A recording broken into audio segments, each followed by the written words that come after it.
year's Black History Month edition of this ever popular, increasingly popular session. Ubuntu Cafe, round of applause please everyone. It's so good to see your faces. I go by the name Iti Bawa and I'm going to be your host for today. Thank you very much for having me. It's a real privilege to be here once again.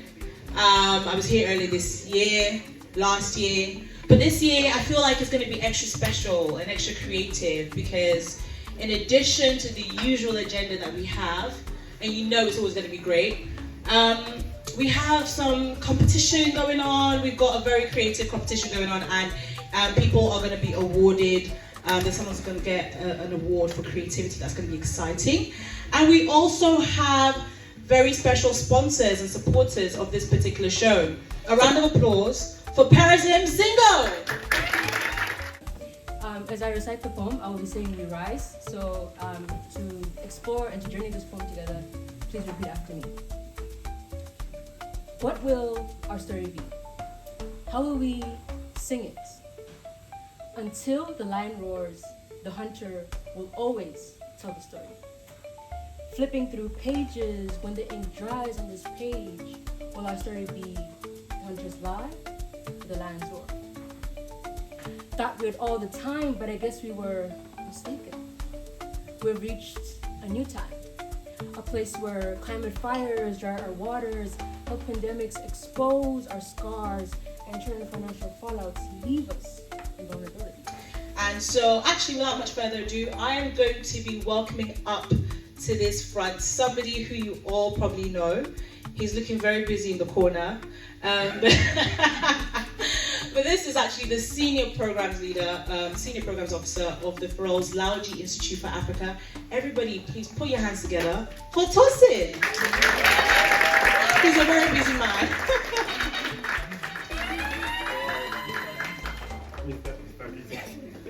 So I'm not too busy because I'm not going to be that person that will keep you from that food that we are waiting for.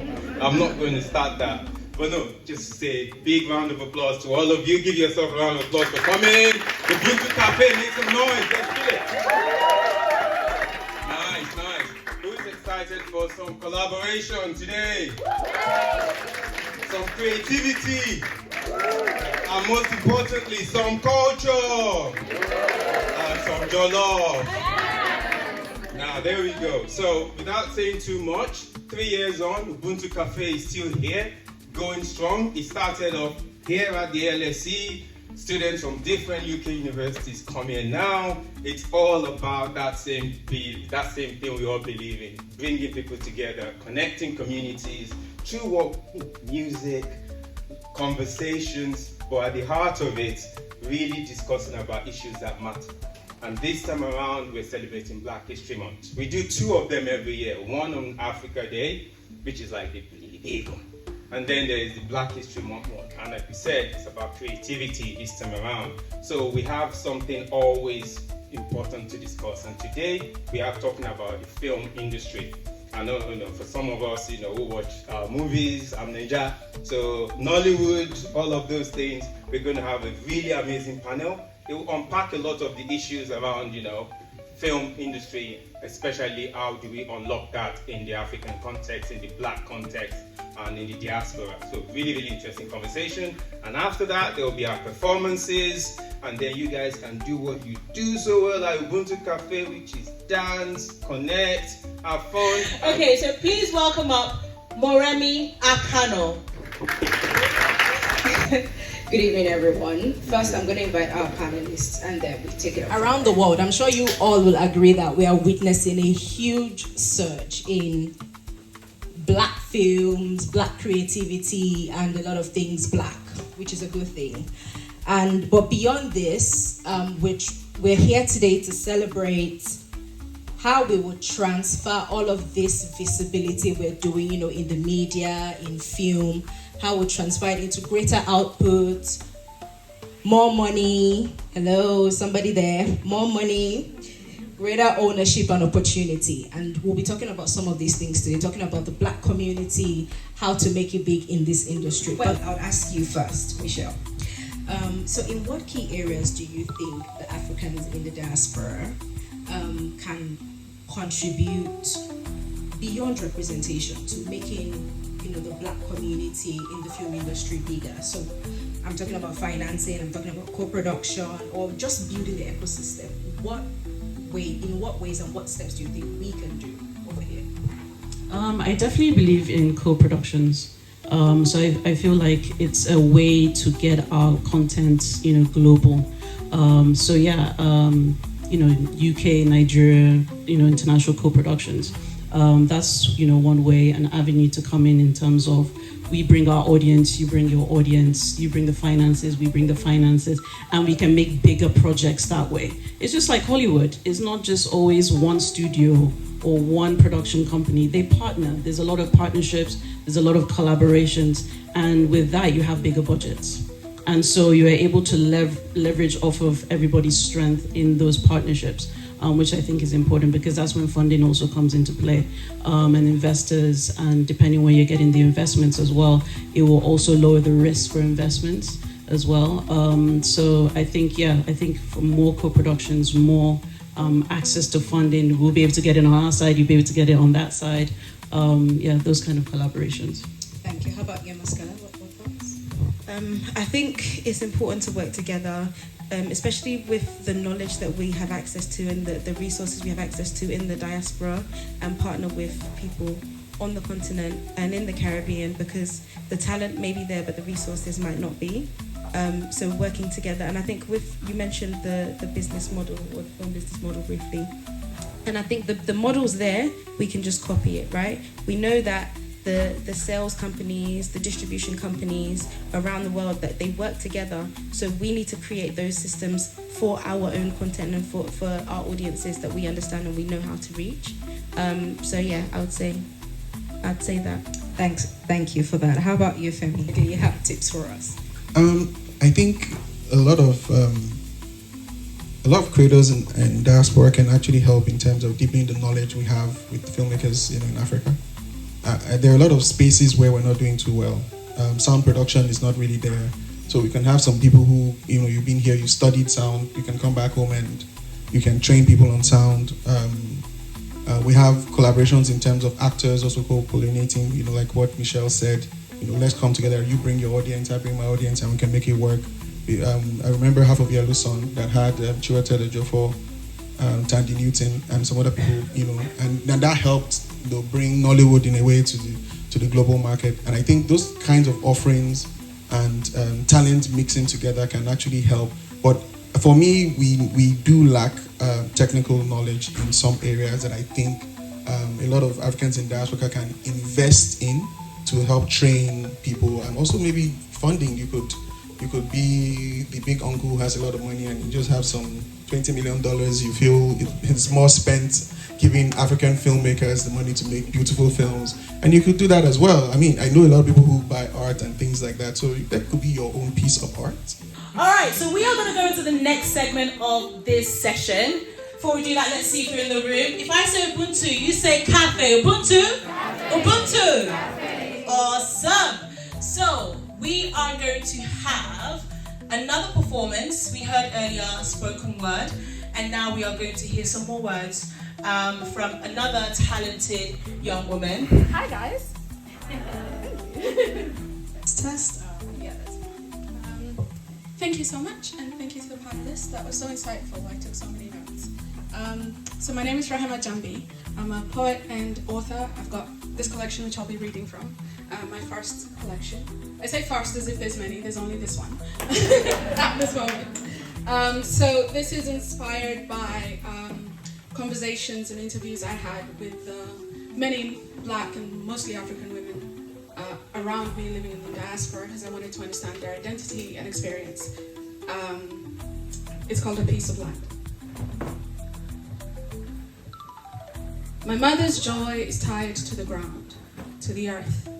She strives to have some of what she is made of in her hands, says belonging is only belonging when you can root yourself in the thing from which you are made. Our fathers handed down belonging to their sons, gave away their daughters. Say belonging is only belonging when you can feed yourself with the thing from which you are made, for you are dust and to dust you shall return. My grandmother tells me this and hands me a garden hoe. She says no one knows what it is like to till land that is not yours like a woman, but belonging is only belonging when you can touch the thing from which you are made. Acres and acres stretch before us. And now, for the Voices and Visions photo essay competition.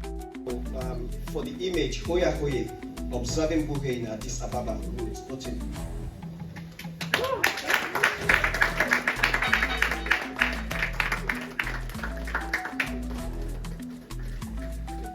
No paparazzi.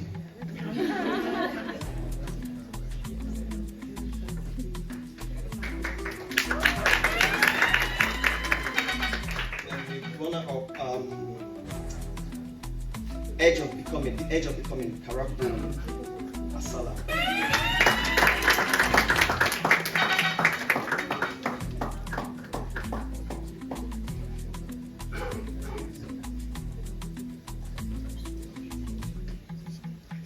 Then the winner, Black Men's Joy, Benita Mazengo.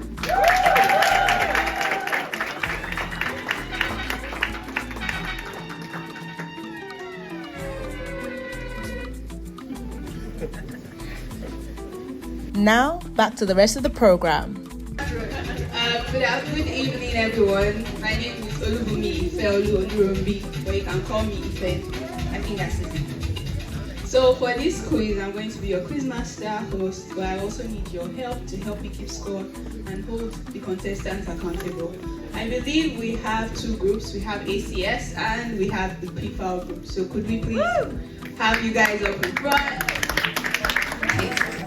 Many African artists such as Burna Boy, Black Coffee and Thames have gained global recognitions.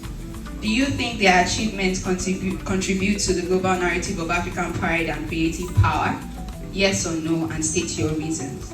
Your time starts now.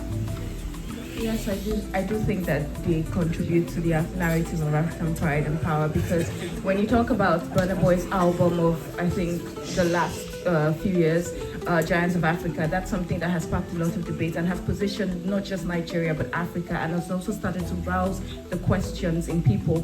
What does Africa need to do differently? And that's bringing the answer of leadership. So how do we do leadership? There's one song in the album, My People Feel They Fear Too Much. Why are we afraid? We fear the things we don't see, and those things are...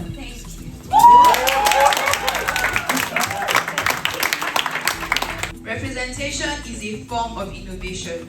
Critically either agree or disagree, and critically discuss the statement with examples of Africans who have either broken or not broken this claim.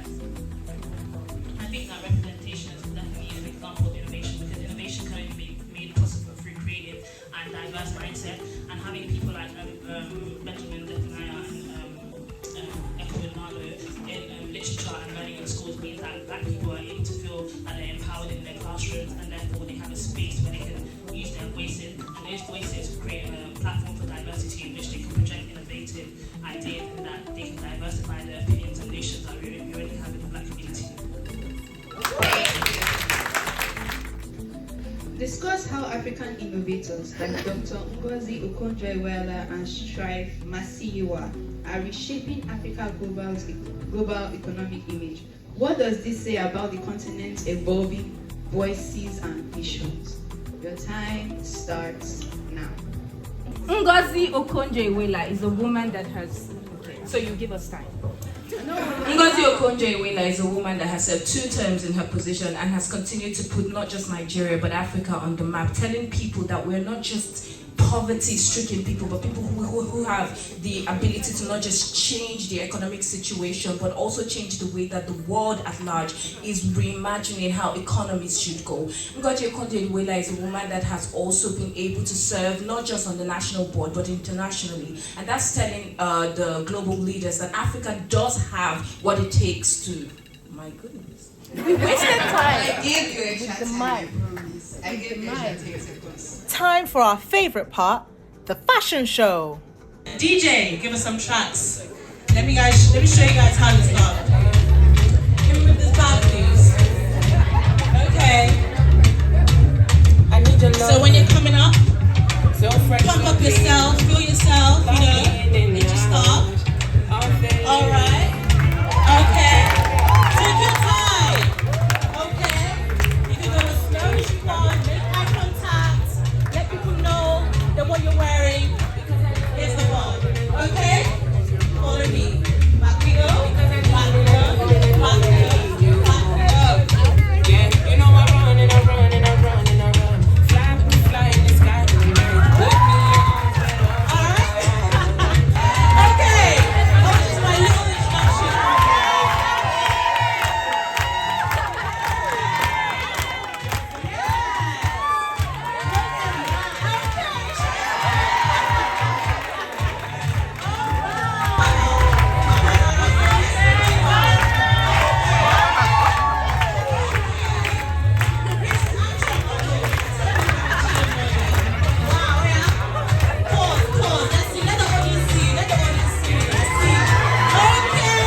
swagger over here. Wow. Love to see that.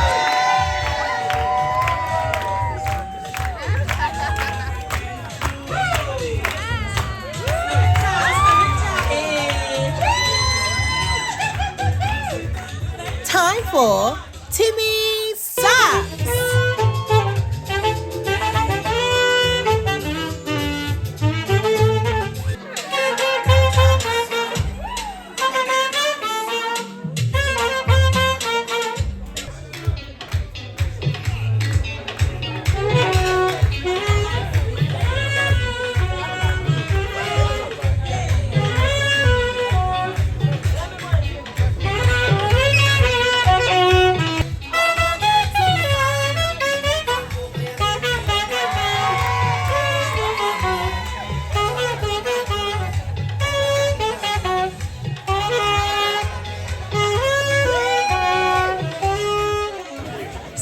Got a little bit warmed up and we've had a little bit of excitement. So we are about to have a performer who goes by the name of Nathan.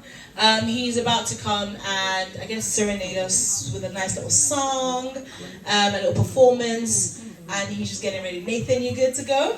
Excellent. Round of applause for Nathan, please.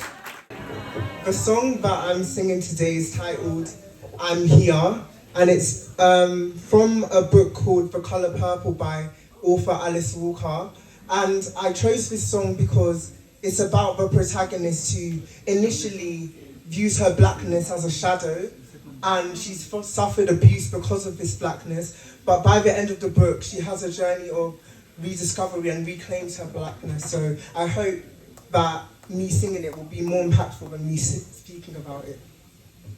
I don't need you to love me. I don't need you to love.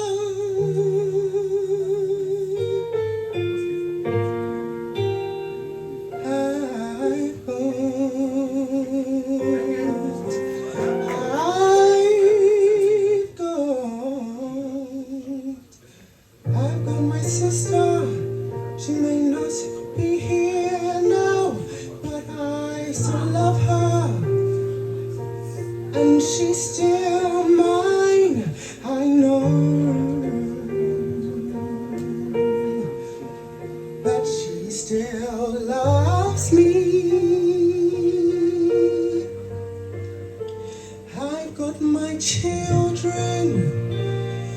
I can't hold them now, but I still love them, 'cause they're still mine, and I know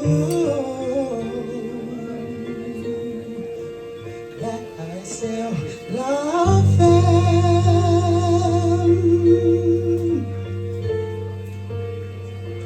Got my house where it still keeps the cold out.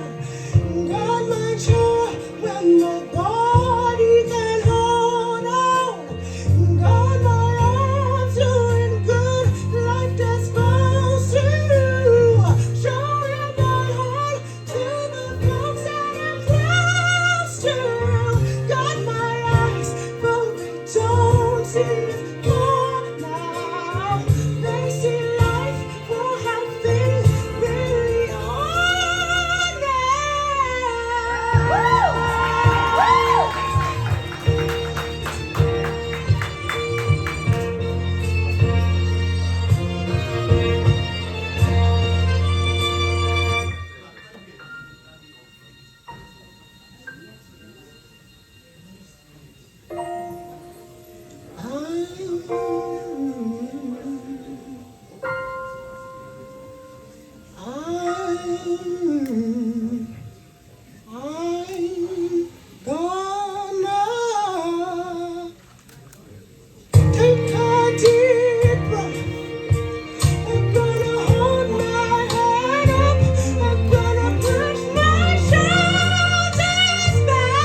Cafe 2025, the Black History Month edition. It has been my pleasure to host this event, but we are about to hear a closing remark from the sponsors of this event, the partners. This is by the Nigerian International Film Summit, and we have the CEO. Please welcome up Mrs. Ijeoma Ona. Hello everyone. I hope you're enjoying your Nigerian jollof rice. And I hope you do not have Senegalese and Nigerian jollof wars in this room. It's such a pleasure, absolute pleasure to have being part of this year's event. Absolute pleasure to have partnered with the LSC. And it's been a great partnership for us and an innovative one. I hope you all enjoyed the session, the panel, the conversations. I want to say a big shout out to our speakers for sharing their wealth of expertise, our partners, our supporters out there, UBA, United Bank for Africa, the Afri-Exim Bank, African Import-Export Bank, Canex, Creative Africa Nexus, Film One, and of course, the African Institute here at the LSC with Tosin. It's been incredible working with you and your team.